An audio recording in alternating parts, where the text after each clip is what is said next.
Signore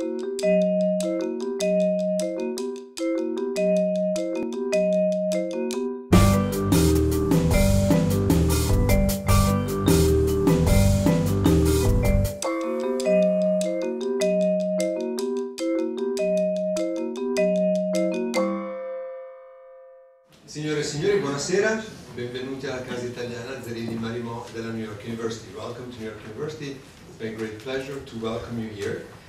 For these days was born out of a conversation with Giovanna Calvino, and I thought it as an homage to her father, whose 90th anniversary we celebrated just a few days ago. When was the exact date, Giovanna? October 15th. October 15th, 90 years from the birth of Italo Calvino. And we thought a great way to remember Calvino here in New York, that as you all know was a city that was particularly dear to him, was to present the letters that have been recently translated by McLaughlin that is here, and that were selected and introduced in this volume by Princeton University Press by Malcolm Wood. The letters, as you know, were also published in smaller versions like assaggi, in publications here in the US, and I believe they were one of the most important literary events last year. The letters have been available in Italian for quite a long time, and it's a great chance that now we all have. As you know, Calvino was a very private person, very much like his daughter, who's very hard to put on that stage, even if she's familiar with it, because she has taught in this department several times, and we hope she will again. So Calvino was not a person that liked very much to talk about himself. So these letters, and I'm very curious to know what the colleagues have to say about that, like peeking into the life of Calvino, such a reserved person that thought it was of no importance to talk about himself, if I remember correctly. And he would sort of shy away from questions that were too personal, that were regarding his personal life, his family, and so on. So I thought that remembering him with the letters selected by Michael and translated by Martin and read, we have the great fortune of having a wonderful actor here with us tonight, Josh Hamilton, and Giovanna is going to tell us something about him before he starts the reading. So it's a way for us to celebrate what is still now, I believe, the most important Italian writer of the 20th century, definitely in this country. As you all know, when you go to a bookstore in the US, it's very hard to find books in translation. It is much harder to find books translated from the Italian, but chances are that if you are in any bookstore and you find a book translated from the Italian, it's an Italo Calvino's book. Still now, and it still means that Calvino has a lot to say to the people of this country, to the students of the universities here, and to everybody who is interested in opening up to his incredible literature. Without further ado, I would just like to tell you briefly how Giovanna envisioned this evening. That is, we're going to have a brief chat between Martin McLaughlin and Michael Wood about the letters, what letters were chosen, why, the sensation of entering into the privacy of Calvino. Is Calvino writing for somebody else who has not yet received the letter? We were talking about that briefly before in my office. And then after that, there are going to be three separate readings by Josh in themes that Giovanna identified, and she's going to tell you more. And after every reading, there's going to be another short discussion between our two panelists. So this is the format of the evening. And without further ado, please welcome my guests, Martin McLaughlin, Giovanna Calvino, Michael Wood, and Josh Hamilton. Thank you.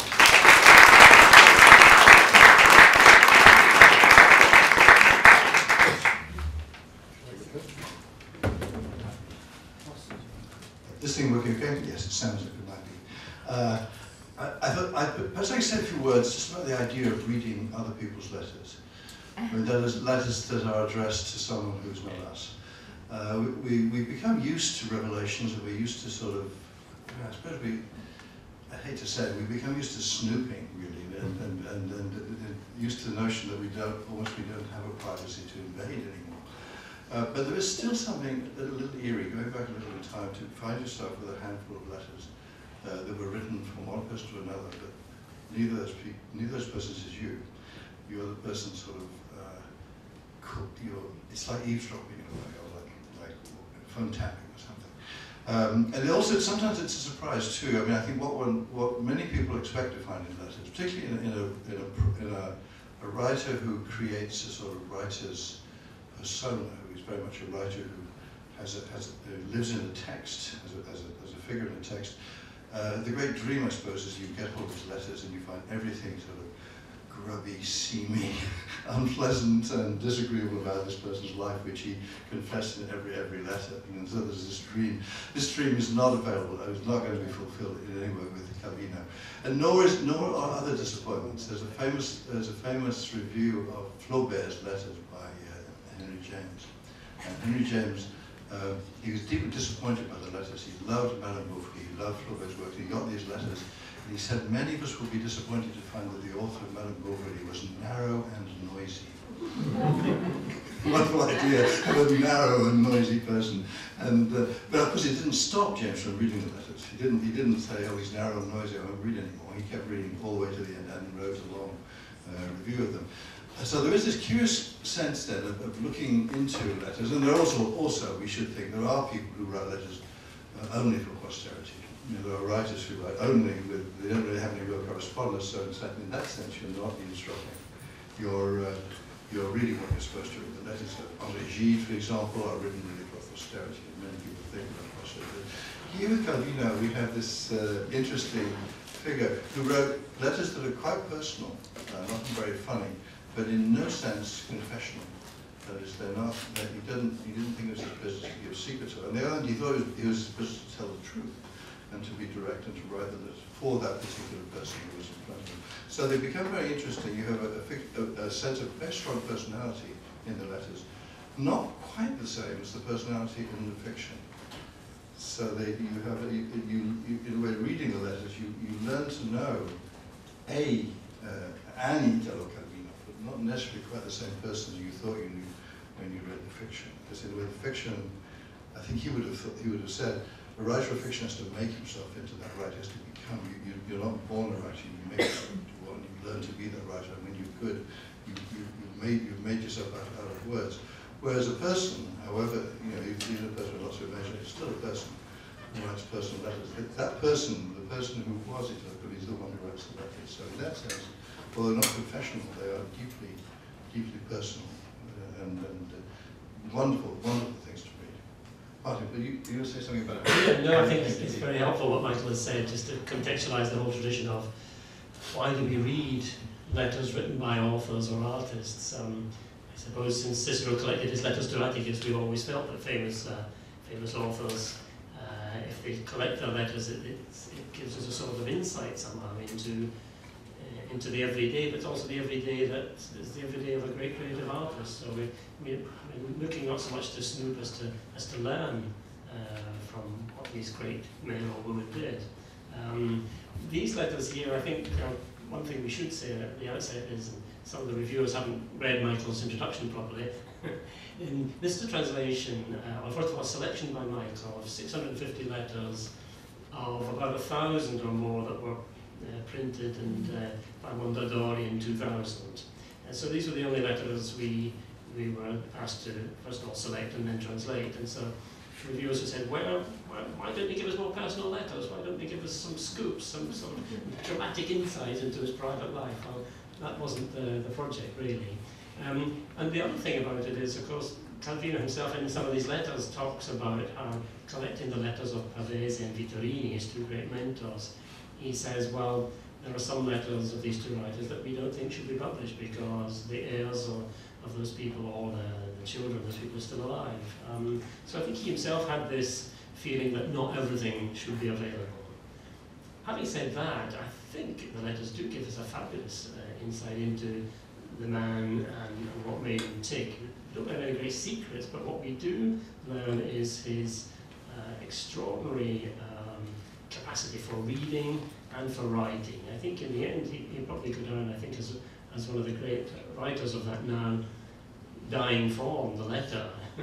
As emails and Twitter and Facebook have taken over from us, and I don't suppose we'll ever have in the future great collections of letters like this. But what's wonderful about these letters, as I say, is that he was an extremely gifted writer of letters. Many of them are just simple work letters because, as you know, he worked for for many years at the big Italian publishing house of Einaudi in Turin. So many of them are letters to other writers, giving them advice on how to improve their novels or their short stories, or to critics, often after the publication of one of his own works. And they can be very, very short letters, including one very appropriately short letter entitled On Being Platonic. One of his correspondents said, "Why are you so Platonic?" And he replies, firstly, because it's in my nature. Secondly, I'm Ligurian, and we're just not. As a Ligurian, we never become expansive. Thirdly, I hate all forms of waste, and too many words is a form of waste. So we get, you get a cross-section of the man's character from these letters. But it's important to remember, as Michael said, there are things that you expect to find, and there are things that you're not going to find in it either. And there are sort of things like, there's a postcard written from Atlanta, a place he can't disclose at the end toward the end of the war, which just says, "Florio and I are okay," to his mother and father. And that's it. He can't say where he is. He's in the underground clandestine group and can't reveal the location. So that is very striking. You see, but as you turn the pages of this book and the Italian book, you're reading the letters of a young man who's a student. He's witty, he's a bit frivolous, he reads lots of books, he makes lots of jokes, and then there's a silence, and then there's this sort of piece of page that just says, "We're okay." In the meantime, Mussolini's fallen, the King of Italy has fallen, the people have joined the Germans or not joined the Germans, the wars continue, he's joined the resistance, he's become a communist, and all these things have happened in this interim. And then the letters take up again afterwards. And it's a rather different person. Then he's become someone different in that space between those pages. Quite striking. Maybe this is a good moment. Maybe this is a good moment to hear the first couple of letters that we selected that are more personal letters, and it's rare to find letters that don't talk about literature, because writing was very much his life. However, these two letters, the first is written right at the end of the war to his friend Eugenio Scalfari, with whom he went to high school, and they didn't see each other during the war, and so he writes this letter telling him what he went through. And the second letter, that is also personal in a way, he writes from New York during his first trip to New York in 1959. He was here with a Fulbright fellowship, and he loves the city. So these are the first two letters that Josh Hamilton will read for us.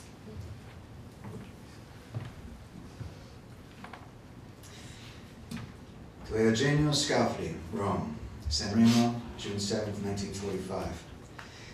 Dear Eugenio, I was beginning to think you were dead, since I had not received any reply to the various missives I sent you from the liberation onward. Then, the other day, I finally got your postcard. We're all alive. You, down there, will never be able to understand what this period has been like for us, and how lucky we must consider anyone who has come through it. I have a right to say this more than anyone else, for my life in this last year has been a whirlwind of adventures. I've been a partisan all this time. I've been through an unspeakable series of dangers and discomforts. I've experienced prison and escape, been several times on the point of dying. But I'm happy with everything I've done, with the wealth of experiences that I have amassed. In fact, I'd have liked to have done more. In a previous letter, I explained my adventures in detail. I'm sorry that one went missing. Now I'm involved in journalism and politics. I'm a communist, fully convinced and dedicated to my cause.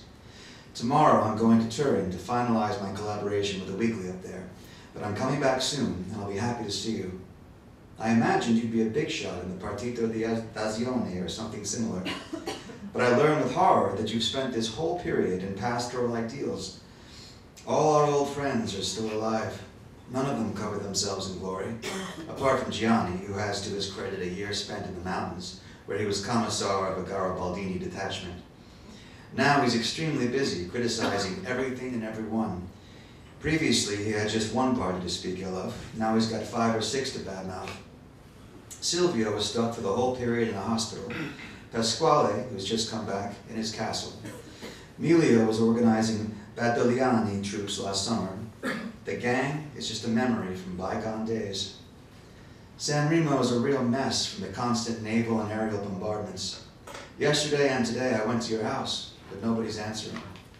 On the door is written, Minalia. From the outside it looks badly damaged, but not destroyed. Say hello to your parents. Mine send their best to you. They too have been through quite a lot. Each of them was arrested for a month and held as hostage. My father was on the point of being shot before my mother's eyes. See you soon, and write to me, Italo.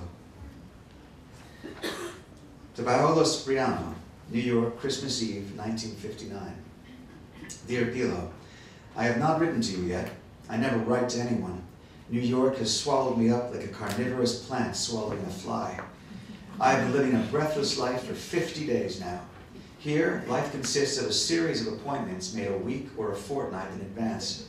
Lunch, cocktail party, dinner, evening party. These make up the various stages of the day, which allow you constantly to meet new people, to make arrangements for other lunches, other dinners, other parties, and so on ad infinitum. America, or rather New York, which is something quite separate, is not the land of the unforeseen, but it is the land of the richness of life, of the fullness of every hour in the day. The country which gives you the sense of carrying out a huge amount of activity, even though in fact you achieve very little. The country where solitude is impossible. I have spent maybe just one evening on my own out of the 50 I have spent here. And that was because my date with the girl that I had arranged for that evening fell through. Here you have to order everything in advance. They are buying theater tickets for March now. And a girl, even if she happens to be your girl at present, has to know a week in advance the evening she is going out with you. Otherwise, she goes out with someone else. But really, it is not this I mainly wanted to talk to you about. It is more to say that this country here knows nothing about us Europeans. And Russia here you can feel as part of Europe, and with no great differences either. Because they are totally devoid of a sense of history. To put it briefly, I am beginning to understand something about America, but I have not got the time even to think, never mind writing. I am leading the life of a businessman, because this is the real way to live in this city. I say business, but all I do is see publishers and have endless business lunches with them. I act as ambassador for an imaginary Italian Democratic Republic, because I feel it is my duty and responsibility to do so, being one of the few men of the left who has been given the chance to visit this country for 6 months. As a result, I have named myself ambassador and have delivered a lecture at Columbia University at its Casa Italiana, which is a fascist government environment, Prezzolini, etc., on recent Italian literature, where I squeezed in the Resistance, Gramsci, all the forbidden names about whom absolutely nothing is known here. And I will repeat this lecture around the universities. If nothing else, it will serve to leave the official government representatives of culture with a bad taste in the mouth. I don't know anything about what is going on in the rest of Italy. I only have a subscription to L'Eco della Stampa. Here, everyone's sole interest is Russia. Nobody talks of anything else. The latest joke is, what is the difference between an optimist and a pessimist? The optimist is learning Russian, the pessimist Chinese. Now I am leaving New York, going to California. There I am going to hire a huge car. I have not driven yet. I am having a great time. I am following the party line, the party that is in the hearts of all of us. Say ciao to dear Carla. Happy New Year, Calvino.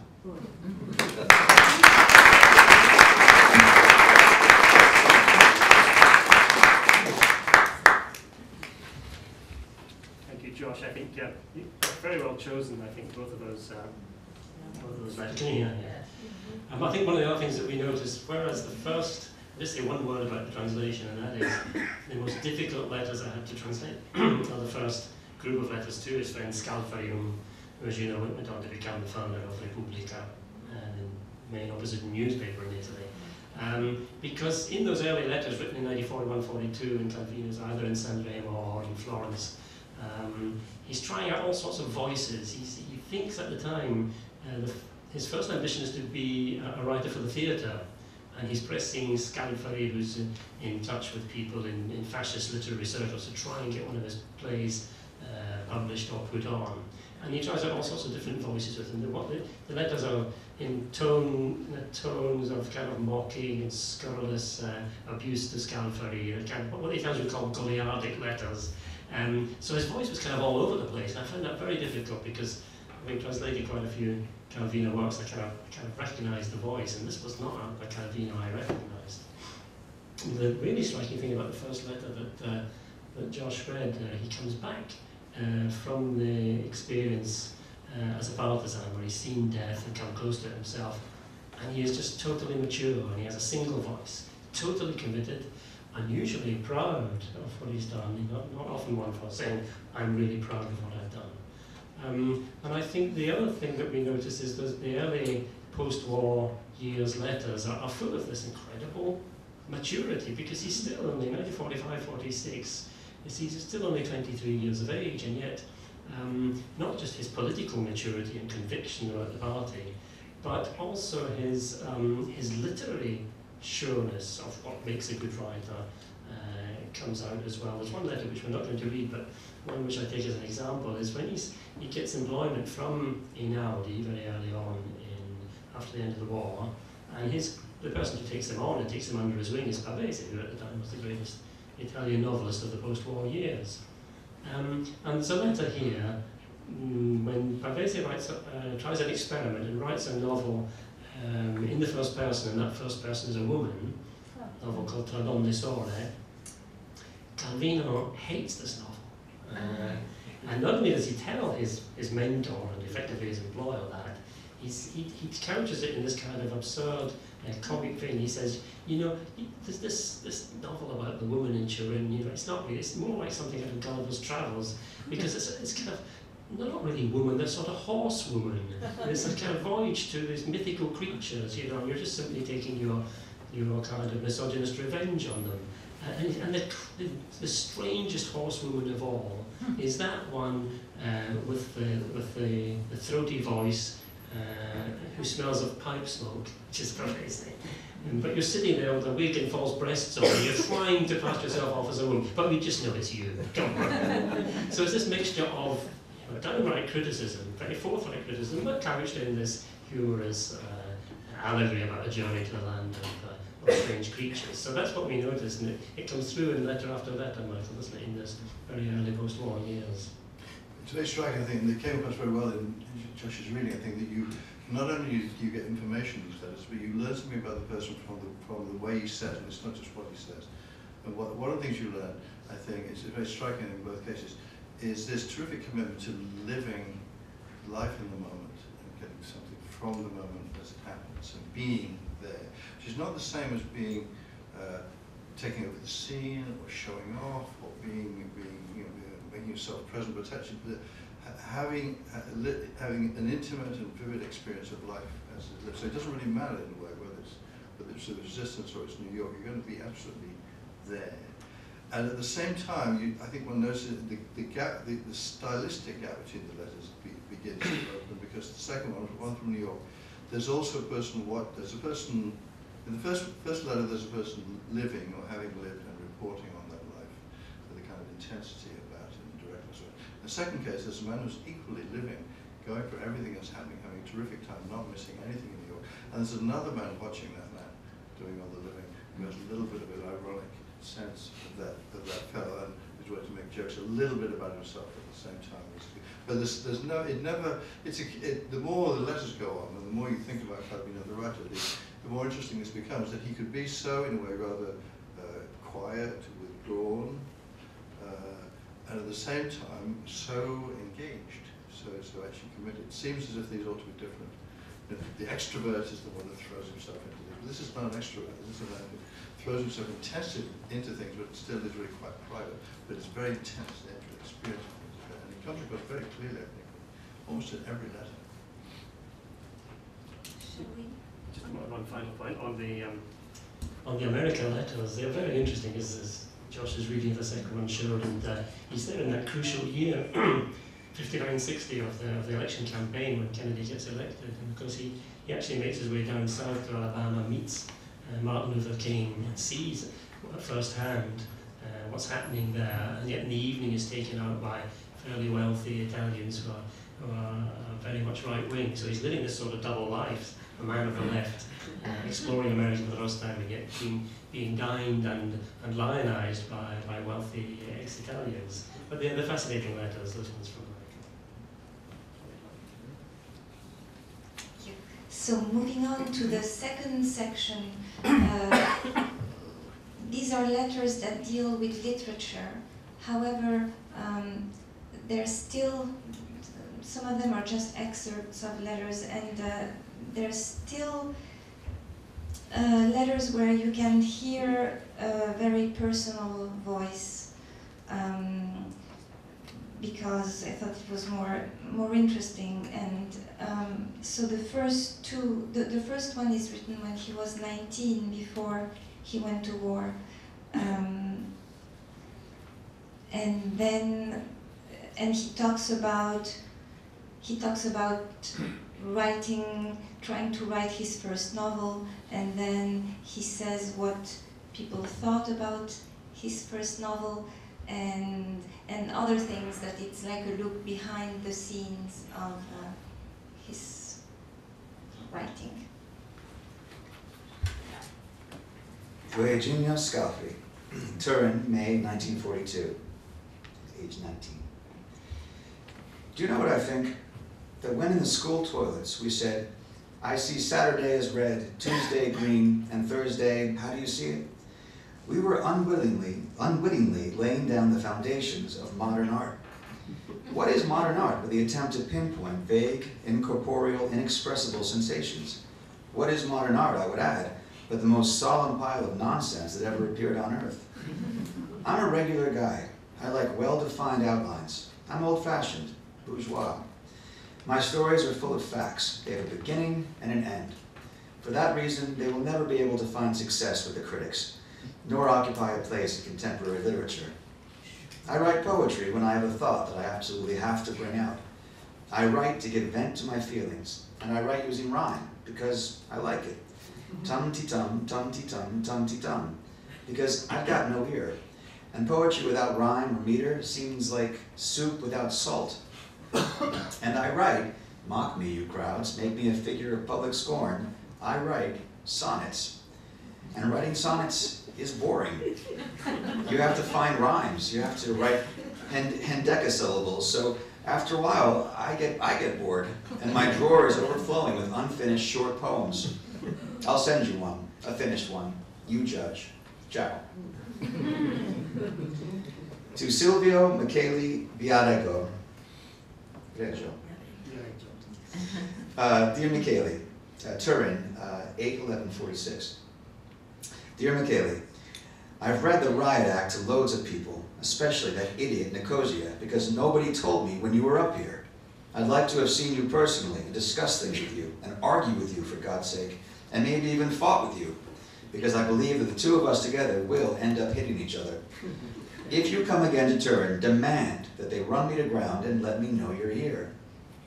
I know you get through tons of writing a day, that you write novels with plots, with incest plots, crime plots, hot novels, lukewarm novels, novels with hot and cold running water. This fills me with envy, because I'm still here just wasting time. I was hoping to put together a small book of short stories, all nice and neat and taut, but Pavesi said no, that short stories don't sell, that I have to do a novel. At present, I don't feel that great necessity to write a novel. I could write short stories for the rest of my life, stories that are nice and spare, that you can finish off as soon as you start them.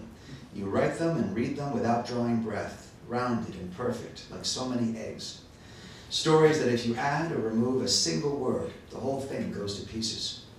A novel, on the other hand, always has some dead moments, bits where you are linking one section to another, characters that you don't feel are truly rounded. The novel requires a different approach, one that is more relaxed, not all holding your breath with clenched teeth the way I write. I write biting my nails. Do you write biting your nails? Writers divide into those who write biting their nails and those who don't. Some writers write licking their finger. Now, you mustn't think that I don't have any ideas for novels in my head. I've got ideas for 10 novels in my head. But with every idea I have, I already foresee the wrong novels I would write, because I also have critical ideas in my head. That I've got a full theory of the perfect novel, and that's what stumps me. That idiot imbecile Nicosia is writing a good novel. On The Sicilian Separatists, it'll be a success, and in addition, he has a style that is decisive and new. Natalia, too, is writing a novel. Pavesi is writing a novel as well. I've started a novel, too. I wrote 4 pages in a week. Weeks go by in which I can't even add a comma. Whole days are spent wondering whether in that sentence, going up is better than ascending. Plus, I've got to write articles, which really kills me. They want articles all over the place, and I write them because it takes half an hour to write an article. To write an article, not to do an article. To do an article, you have to read books, find ideas, roll up your sleeves. In addition, I'm the kind of guy who goes from the maximum of superficiality to the maximum of fussiness in a trice. For instance, I want to cite a certain name in a particular sentence in a particular article. Let's say Chesterton, because it sounds good at that point. Chesterton and an adjective. Olympian, like Chesterton, or tormented, like Chesterton. But I've never read a line of Chesterton. I don't know whether he's Olympian or tormented, whether he has anything to do with what I'm writing. So what do? I roll up my sleeves and start looking until I find Chesterton's works, and I read them. All Chesterton's works. And everything that's been written about Chesterton. And I read that too, so that I can write in that particular sentence, Olympian, or tormented, or cataleptic, or schizophrenic, like Chesterton. That's it. Meantime, 2 weeks have gone by for 3 words. In addition, I'm also doing features for weeklies like Omnibus, features with photographs, something that's really complicated for me. Liaising with a photographer, dealing with people, interviewing, traveling around, making inquiries. A terrible job for me since I'm above all a lazy and shy person. But necessary because it forces me to see people, study human beings and their problems, and get to know a real slice of life. Now I have to do one on the Salvation Army and one on clandestine immigration. Every time I've had to do journalistic investigations, I've cursed. But later, I discovered that it had helped me enormously with writing fiction. It's the one thing that can save me from becoming an academic writer. Just like that. To Silvio Micheli, Viareggio, Turin, 20th June, 1947. This is referring to The Path to the Spider's Nest, his first novel that was about to come out. Opinions on my novel from those who've read it up till now vary enormously. According to Pavesi, it's very good. Also according to Natalia. For Ferrata, it's a mistake, lacking imagination, full of slang, full of conventions, and God knows what else. According to Vittorini, it's so-so. For Balbo, it's the first Marxist novel. And as far as my parents are concerned, it's a collection of filth, and they can't understand how their son managed to write such a thing. To Andrea Zenzotto, Trevesi, Paris, January 11, 1976. Dear Zenzotto, I received your letter in the enclosures with great pleasure. The sonnets cheered me enormously. I approve of this return to closed forms. I believe more and more in the necessity of constraints. I appreciated very much the interlocking rhymes and the steadying hold of language over the whirligig of the subconscious. As for your article, your justification of the minimalist, depressive, reductive line, using Hermeticism, cannot but sound convincing to the chronic depressive I have now accepted myself as being. Italy is the depressive country par excellence. Only the depressed can be neither charlatans nor liars. Of course, the scope of poetry in the rest of the world is different, and Hermeticism does seem rather limited compared to everything else that was coming to the boil in world literature at the time. But perhaps we Italians have only that one truth to tell ourselves, and others too, that there cannot be any other moral except a depressive one, even before a repressive one. So much so that the line you suggest as a line of separation could turn out to be a line of unification. There have been few genuine euphorias, as opposed to absurd ones. Euphoric people, the ones who believe we must be euphoric, unless they are compulsive liars, end up by keeping silent. To Daniele Pancheroli, Viadana, Mantua, 3rd of July, 1978. Dear Daniele, instead of incipit, I could use as the title for the next book a typical opening phrase from a 19th century novel. For instance, if a traveler at nightfall. What do you think? It is difficult to find anything briefer because it has to convey a hint of suspense. This kind of title harks back to the moment when I had the first idea for this book.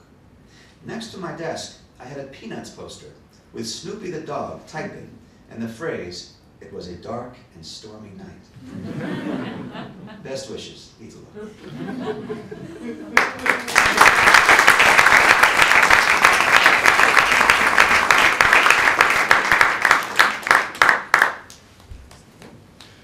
You can see a terrific range there and interest, and I think what's wonderful to hear in those letters is the sense of, again, the sense of play, but also the sense of seriousness mixed within the play mixed within seriousness. So that when he makes jokes about the lousy sonnet, he can afford to make the jokes because he not really going to be a poet. It's not where his energies or desires are.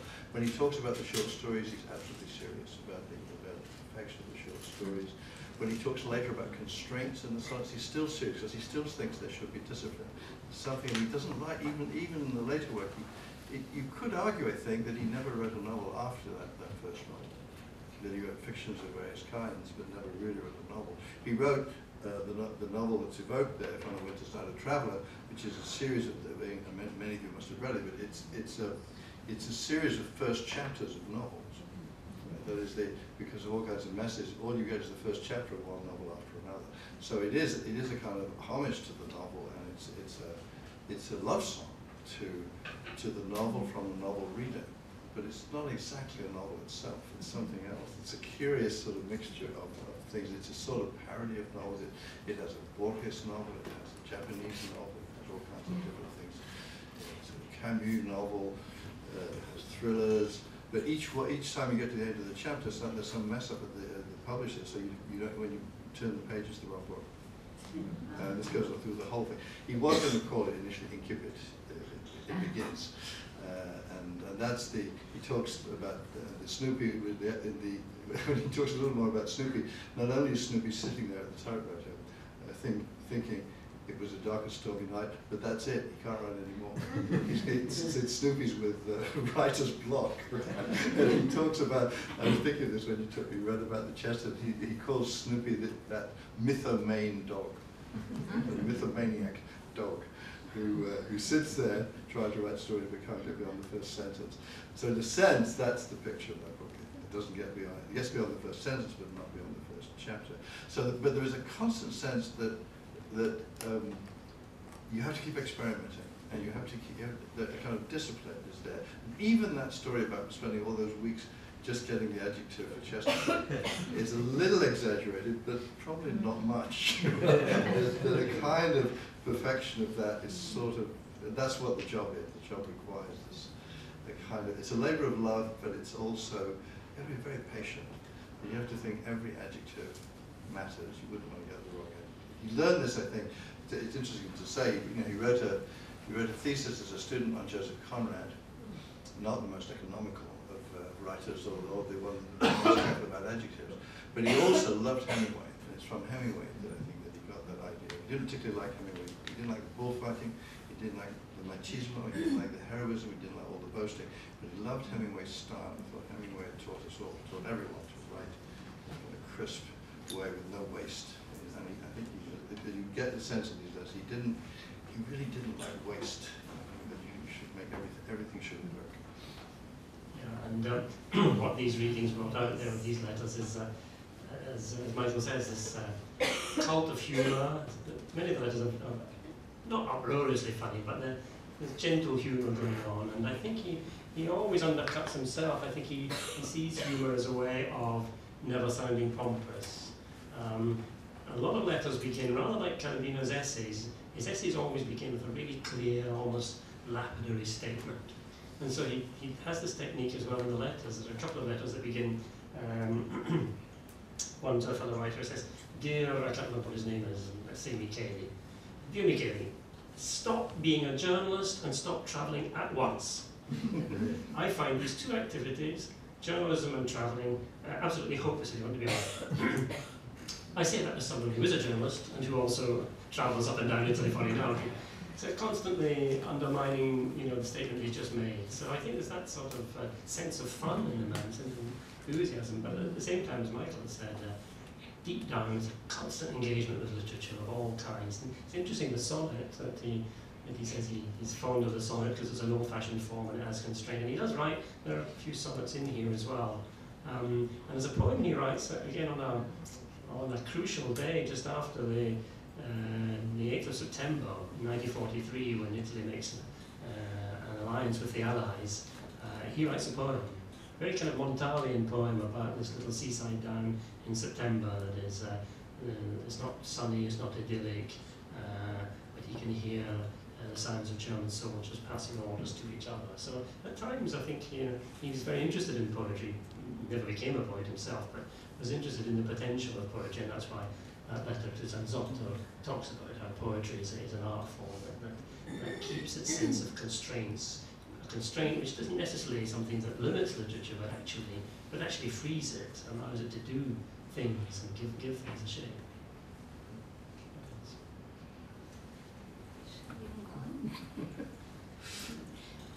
The third section, it's a couple of letters, and they deal with politics, and they are self-explanatory. To Isanari, Amman, 10th of October, Turin, 1968. Dear Mr. Nari, I have read the poetry of the Palestinian resistance that you have kindly sent me. They seem to be poets of powerful, expressive force, full of sincere, poetic, and human warmth. The best thing would be to find a journal to publish these poems. I will try to contact a friend to bring them to a journal's attention. Of course, in us Europeans, the trauma of the persecution of the Palestinians has a special resonance because their current persecutors suffered in themselves and in their families persecutions that were the most horrific and inhuman in centuries, both under Nazism and also a long time before that. That the victims of the past should turn into the oppressors of today is the most distressing fact, the one which I think it is necessary to emphasize. I am sorry that none of these poets deals with this motif.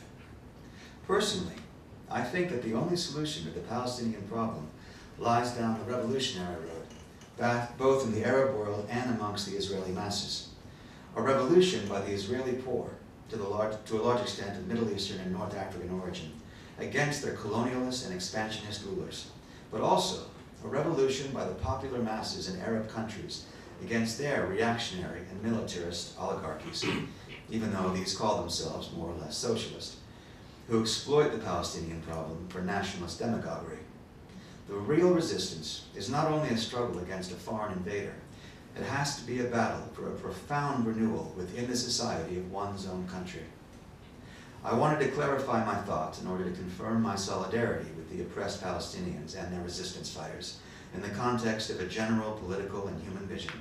Thank you so much, and best wishes. To Claudio Magris, Trieste, Paris, 3rd February 1975. Dear Professor Magris, I was very disappointed to read your article, The Deluded. It pained me a lot, not only that you had written it, but above all because you think in this way.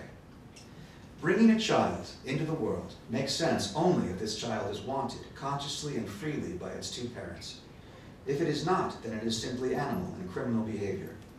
A human being becomes human not through the casual convergence of certain biological conditions, but through an act of will and love on the part of other people. If this is not the case, then humanity becomes, as it is already to a large extent, no more than a rabbit warren. But this is no longer a free-range warren, but a battery one. One in the conditions of artificiality in which it lives, with artificial light and chemical feed. Only those people, a man and a woman, who are 100% convinced that they possess the moral and physical possibility not only of rearing a child, but of receiving it as a welcome and beloved presence, have the right to procreate. If this is not the case, they must first of all do everything not to conceive. And if they do conceive, given that the margin for unpredictability continues to be high, abortion is not only a sad necessity, but a highly moral decision to be taken with full freedom of conscience. I do not understand how you can associate abortion with an idea of hedonism or the good life. Abortion is a terrifying thing. In abortion, the person who is massacred physically and morally is the woman, Also, for any man with a conscience, every abortion is a moral ordeal that leaves a mark. But certainly here, the fate of the woman is in such a disproportionate condition of unfairness compared with the man's, that every male should bite his tongue 3 times before speaking about such things. Just at the moment when we are trying to make less barbarous a situation, which for the woman is truly terrifying, an intellectual uses his authority so that women have to stay in this hell. Let me tell you, you are really irresponsible, to say the least. I would not mock the hygienic prophylactic measures so much. Certainly, you will never have to undergo a scraping of your womb. But I'd like to see your face if they forced you to have an operation in the filth and without any recourse to hospitals under pain of imprisonment. Your integrity of life vitalism is, to say the least, fatuous. For Pasolini to say these things does not surprise me, but I thought that you knew what it costs and what the responsibilities are if you bring other lives into this world. I am sorry that such a radical divergence of opinion on these basic ethical questions has interrupted our friendship.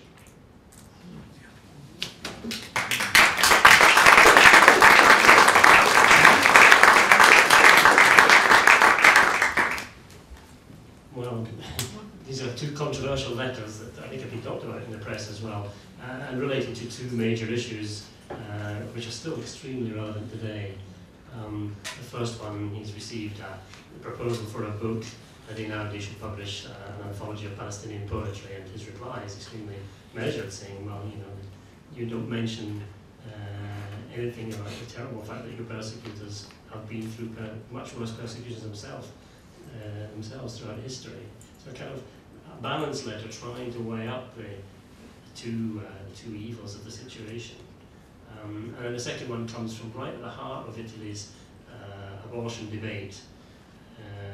Parliamentary laws about, first of all, allowing divorce and then allowing abortion came around in the mid-1970s in Italy. And as you can tell from the tone of the letter to Maglis, it raised a lot of passions, rightly so, extremely important topic. And Maglis, famous author of a book called Danube, the most famous one, extremely erudite, intellectual, good writer.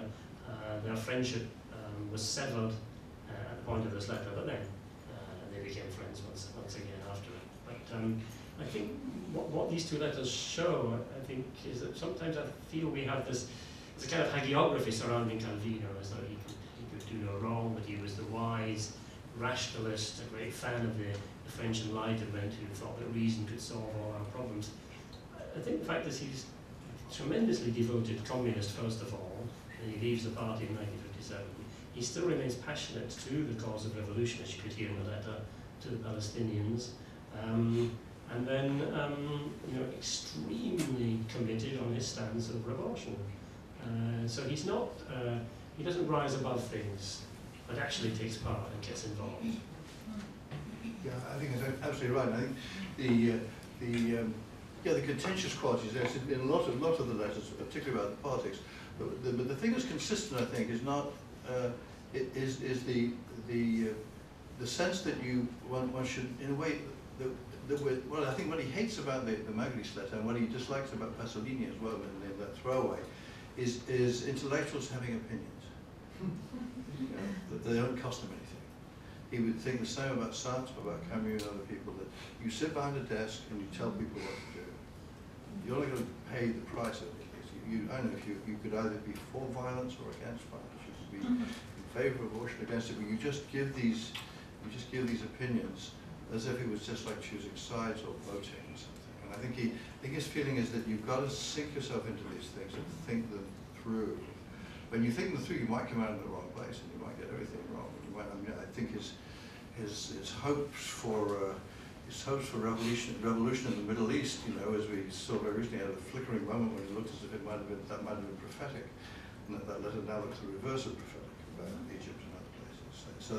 But what's consistent is the sense that don't have an opinion, don't tell anybody what you think until you've actually thought.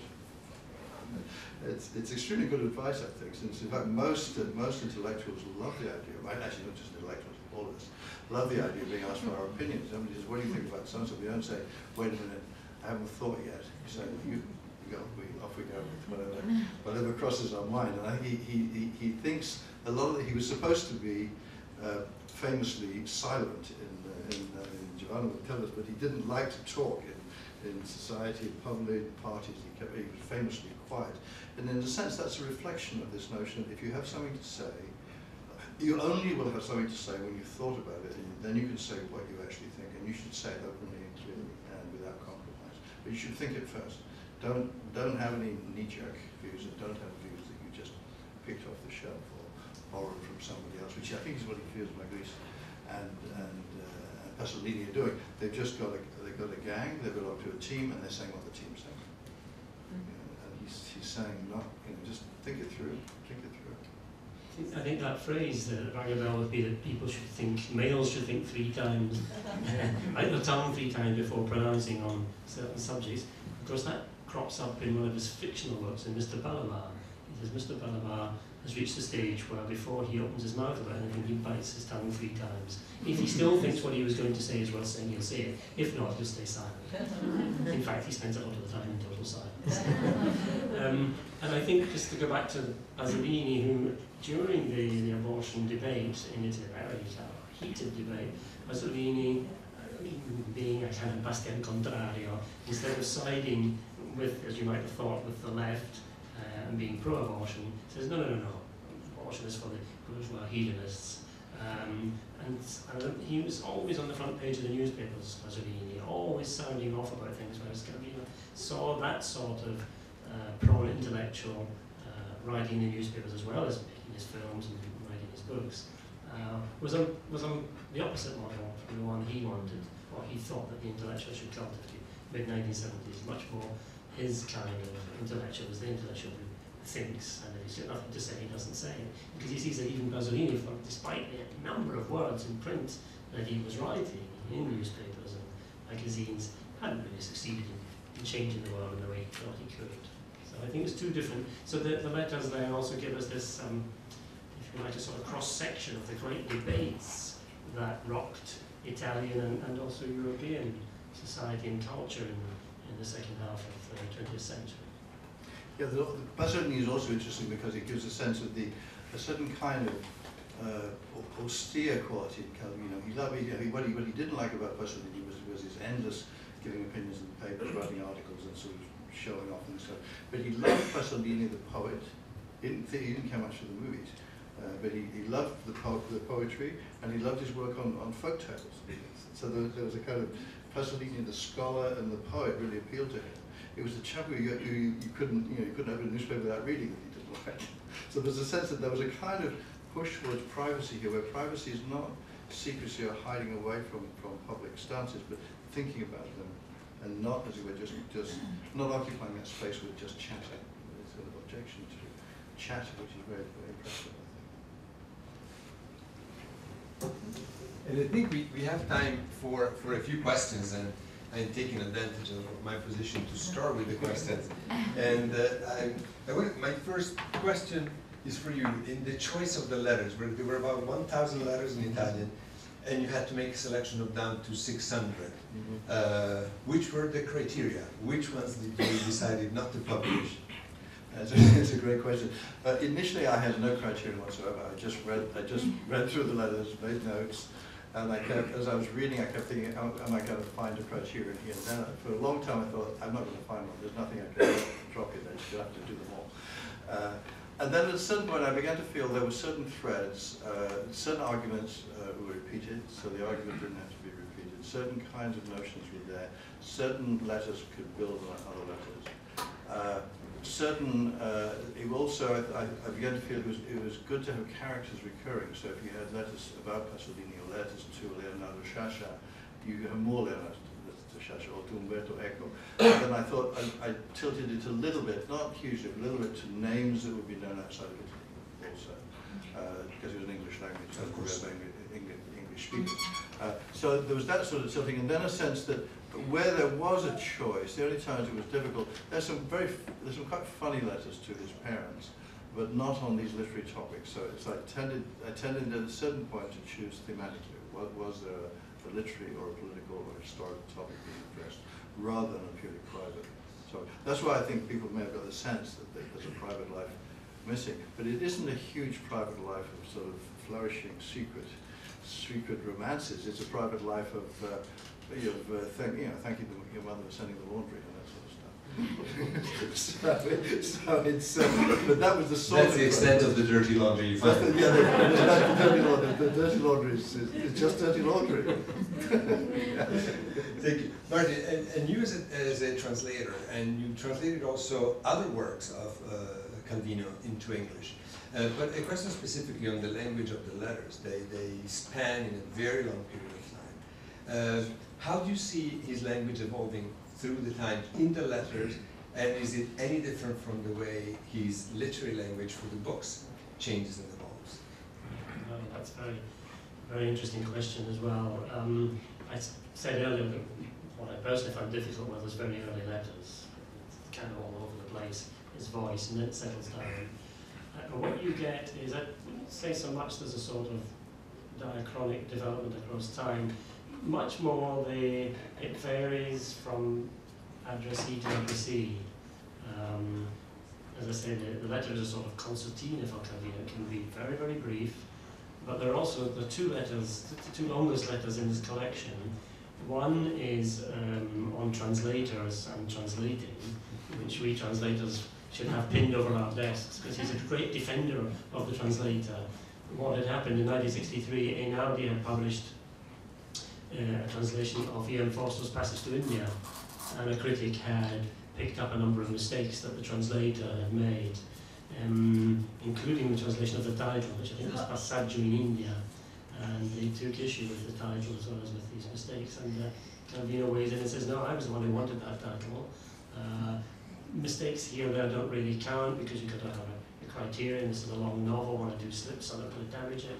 And he says the poor translator who does his or her all to do the impossible, that is to say, to transfer a text under one language into another completely different one.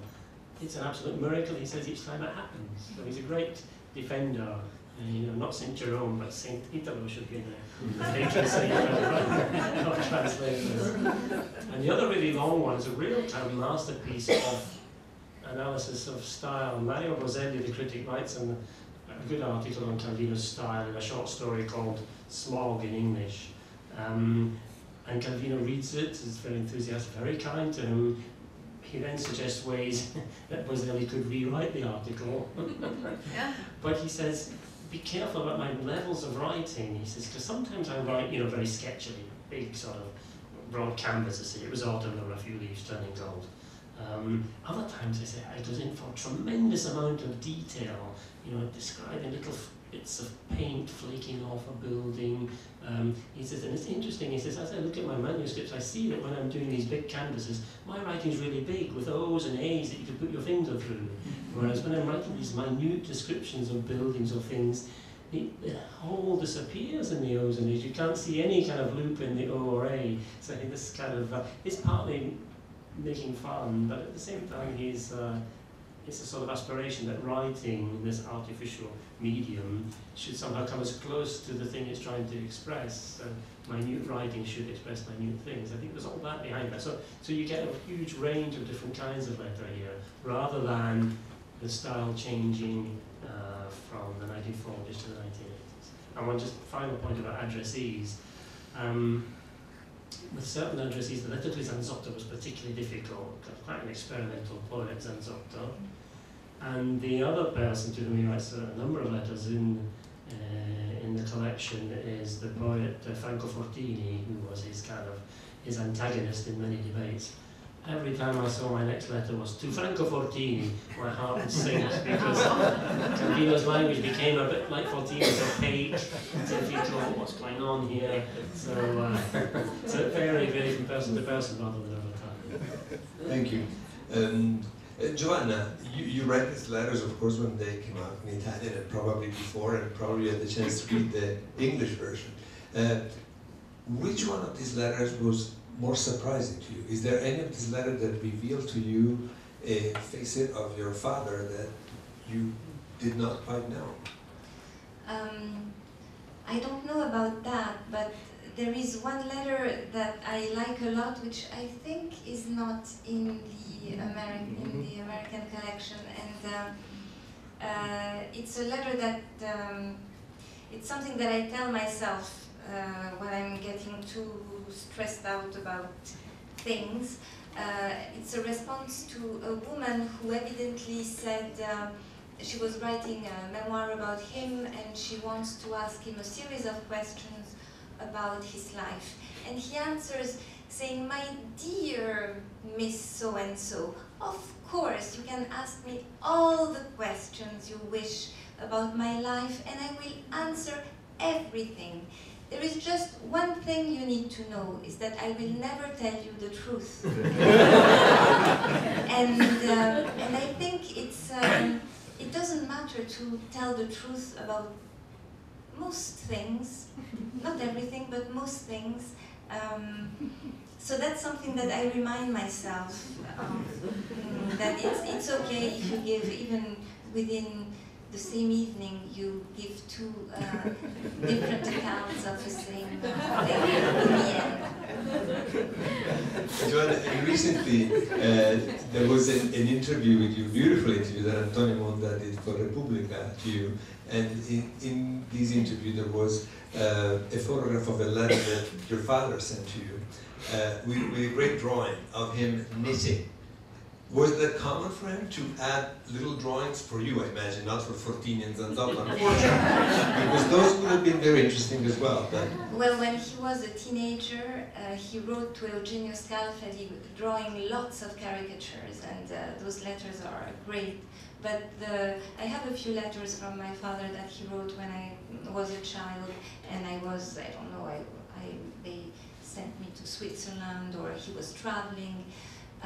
And in every letter there is a drawing, and the self-portraits are very funny. There is one of himself and my mother waving goodbye to me as I leave on the train, and my mother is, she's short, but in the drawing she's extremely short.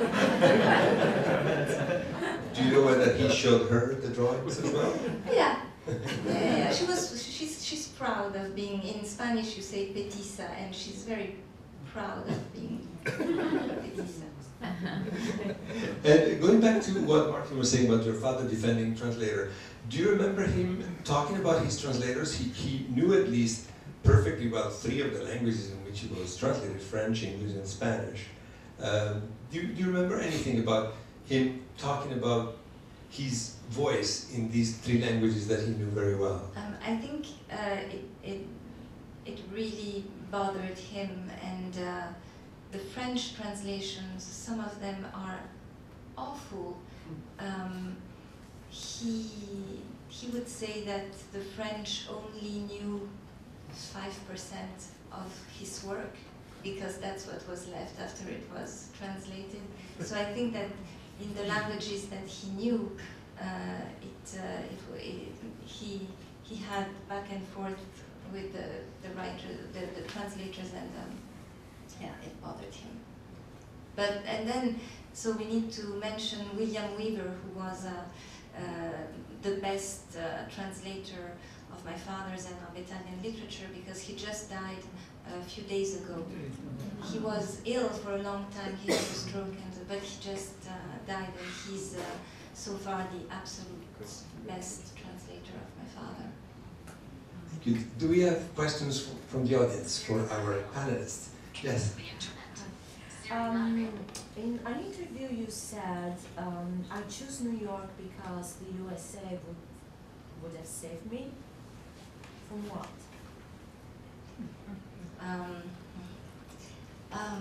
Why did I say that? Yeah, no, it was just for effect, I think. Just to say something that would catch your attention.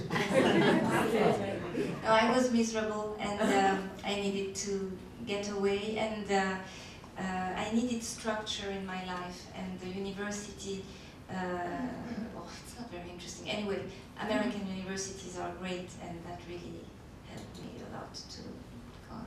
And talking about American universities, I had no input in the choice where Calvino talks about the other institution of town. Not my fault. Yes, there is a Fiore. Hi, I have a question probably about the letter that was never written, and I'll tell you why. Because when I read the review of Giovanna Calvino about this volume in the New York Review of Books, he mentions, there's a brief mention of Renzo Piano, so I assume that there was a letter that he wrote to him, so I've been looking for it everywhere to discover that it's not there. So is there some letter that exists, or some writing that he addressed to him that is still unpublished? I don't think so. He did know Renzo Piano, Right, of course. right. And Piano is also Ligurian. And I think when Beauvoir was being constructed in Paris, Calvino would often come and talk to Piano about this wonderful piece of contemporary architecture. But I'm not aware of a letter or a collection of letters, no. But I think they had a lot in common, their interest in architecture and their Ligurian origins, yeah. Just to comment on the translation, because that's something I mentioned in the introduction, but I liked it so much. What is complained about the French translation of a book which is called The Non-Existent Night, inexistente. It was translated as Le Chevalier Irréel, the unreal night. And Calvino was very indignant. He said, I said it was non-existent, I didn't say it was unreal. Wonderful distinction.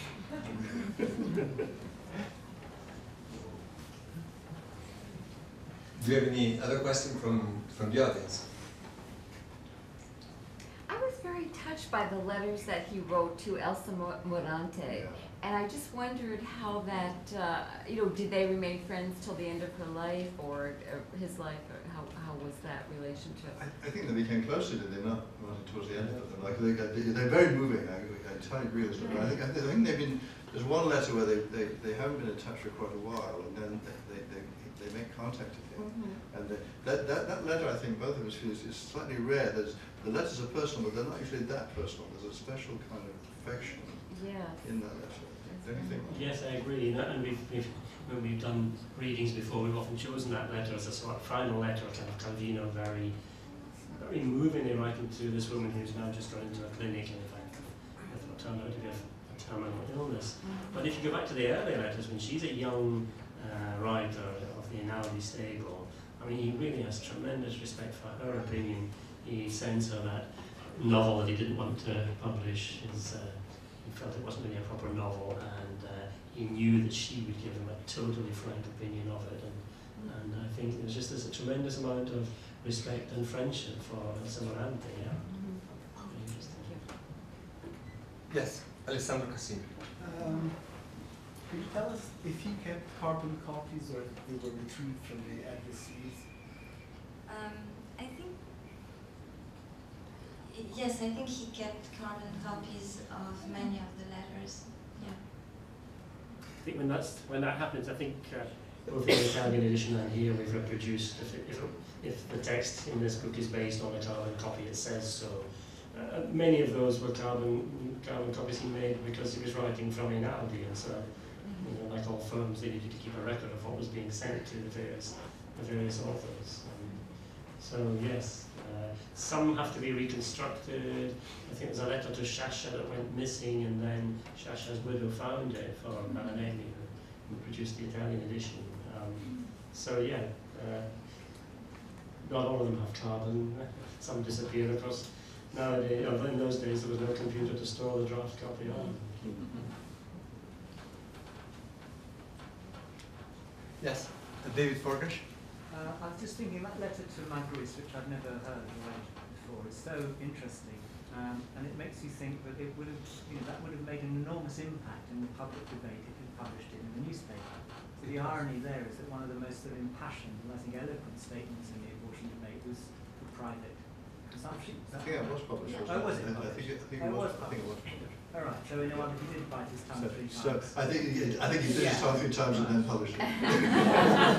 It's just very interesting because it made me think about the decision not to be a certain kind of public intellectual, which I think, despite the fact he did publish some things, he didn't make a decision. He made a decision not to be a kind of Pasolini or, and when there was a lot of pressure on Italian writers to be constantly in the press. So it's just very interesting that he brought that one in. As I say, I think the note that Marinelli puts at the end of it was just simply to point out that Maggie's pointed out to him that, of course, they remained friends after that, but there was clear disagreement, obviously, on the question, a very important question of abortion, and also this larger issue about what Italian intellectuals should be doing, whether or not it's a huge debate. And I think there's other letters where he says, with Pasolini, the best thing is just to ignore him. He says, as for PPP, just ignore him. So this sense of this, because it started off being very much of the left, the two of them, and then they grew apart. It's a very nice letter when Pasolini does a very good review of Invisible Cities. He says to Pasolini, thank you for your great review. I hadn't realised there was this sort of platonic dimension behind the work, but I'm sure you're right. And you talk about how we've grown apart. He said that it's you that's really grown apart with all your cinema and so on. And you talk about my image yellowing with age. He said, that's great, that's just what I wanted to do. I want to act as if I'm dead. It's also true, reading the letters, a lot of the letters are quite fierce. And that this is part of the style, maybe part of a cultural moment, that you're polite and you're not rancorous, but you tell people the truth, and the truth is sometimes a bit tough. So that sense of truth, there can be. I think not only have we sort of probably lost letters, as Martin said, even when we had letters, most of us were more polite or more evasive or more circumspect when we complained to our friends. But he and his friends belong to, but with his friends from the early letters and when he's writing to people, other writers, there's a kind of no pulling of punches quality about it. So they're personal and they're private, but they slug it out. They're kind of boxing sort of element, which is very, very refreshing, but also slightly startling to sort of hit this sense of, he writes this to Natalia Ginsburg. He tells her what he thinks the first story is okay, but the third one's terrible. I wouldn't put it in the book. This sort of, so the letters are courteous, but there are no frills of fences or qualifications or that is okay. It's just straight to the duel, so to speak. Very interesting. Something I remember about always being asked for his opinion on everything is that the phone would ring constantly and he could not resist the temptation to answer the phone. And even when the answering machine became, when he could have had one, but he didn't. And the phone rang and he would suffer, and then he would answer, and then it would be a journalist, who would ask what color socks should we wear this year. And what he did was that he said that he was not the right person to answer that question, and then he tried to help out the journalist by saying, why don't you call so-and-so? I think they would be much better they would have much more to say about this. But actually, what I was thinking about that letter on abortion that I read last year when the book came out, is that it's very much a letter about what he thinks about the public role of intellectual, maybe much more than about abortion itself. He definitely says what he thinks about it in a very clear manner. But what he's basically telling Magris is, you have no right, because you're an intellectual, to have that kind of pulpit and pretending to preach to everybody, and especially women, what they're supposed to say. I do think that it's very important about the role that he perceives for the intellectual.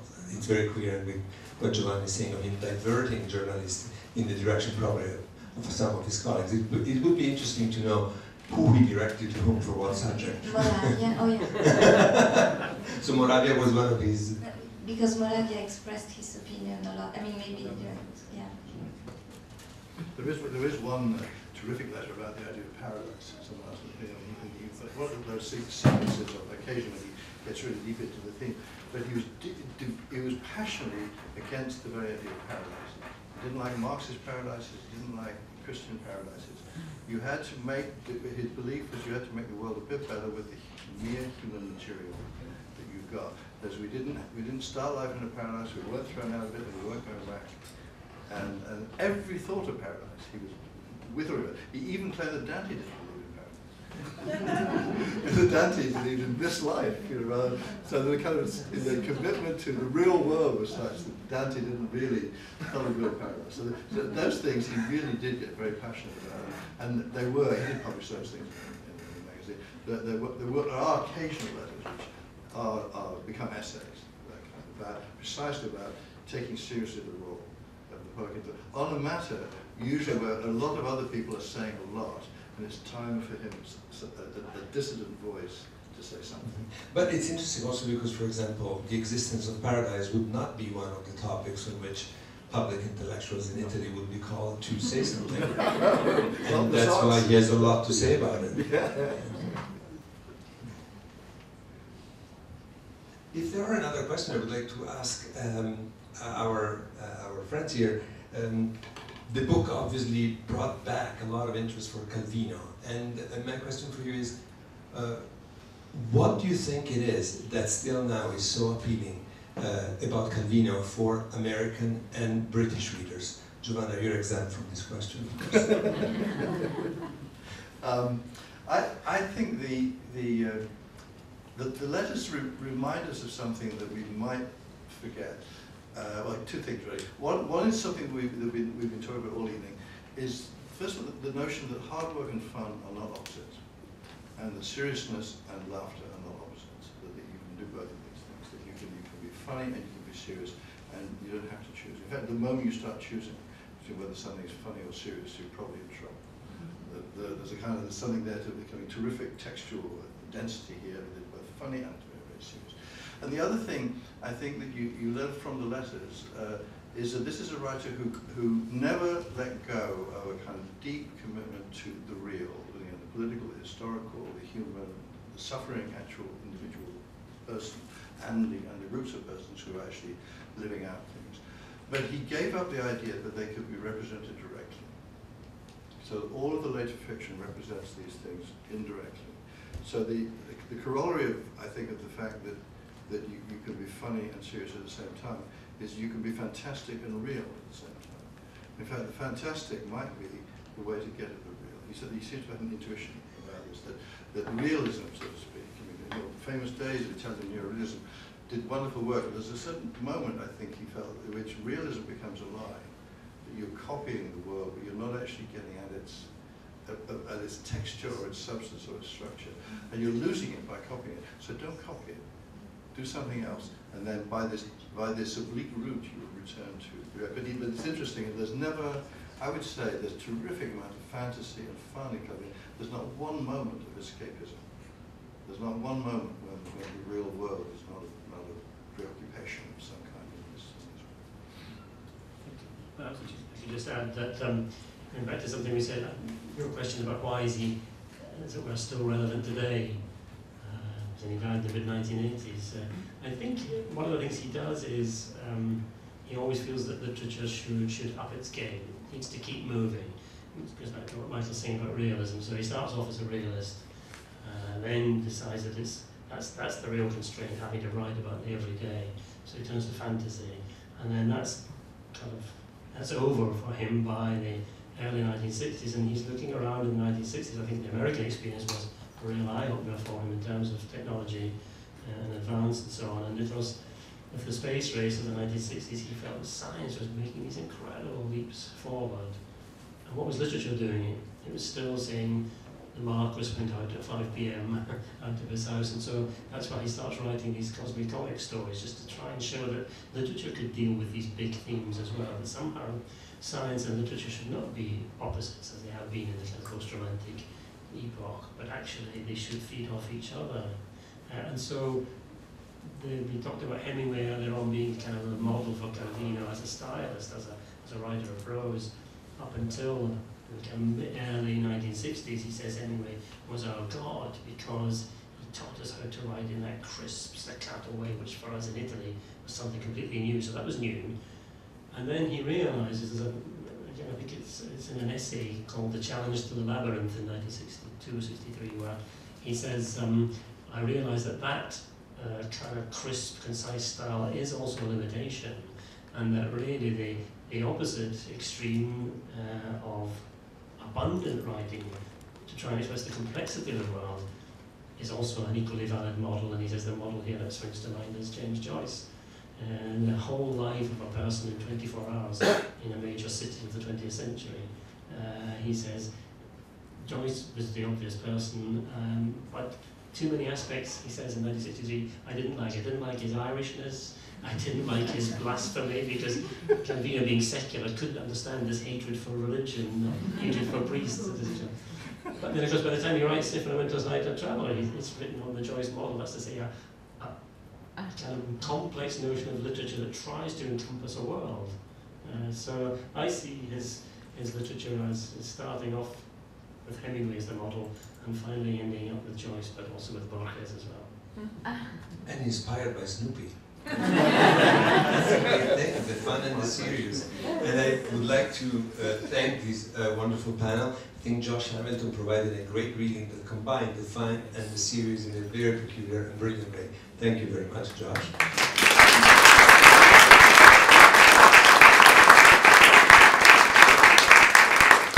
And Michael Wood from Princeton University and Martin McLaughlin from Oxford University.